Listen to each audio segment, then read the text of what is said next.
I'm now going to demonstrate the thyroid exam. The key to the thyroid exam is knowing the anatomy.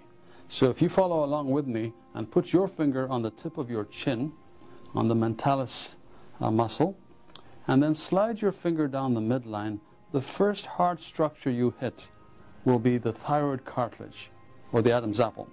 You're actually going over the hyoid bone, but you generally don't feel it very clearly in the midline. So the first thing you hit is the top of the thyroid cartilage.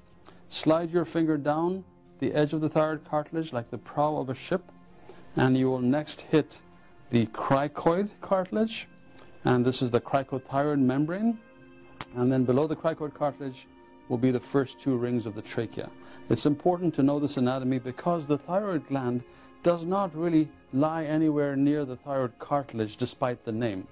The exam is best done by getting behind the patient and once again using my anatomy, finding the thyroid cartilage, the cricoid cartilage, the first two rings of the trachea. I then put my fingers in the midline over the first two rings of the trachea. That's where the isthmus of the thyroid lies. I then flatten my fingers. It's almost as though I'm trying to choke the patient. And I slide my finger slightly to the side, and now I ask the patient to swallow.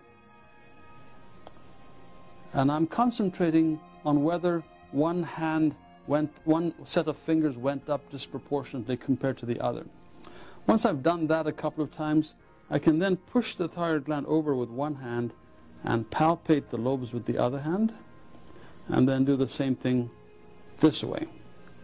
Don't forget while you're at it to do a complete lymph node exam and also to look at the hand to see if it's sweaty and if there is a fine tremor.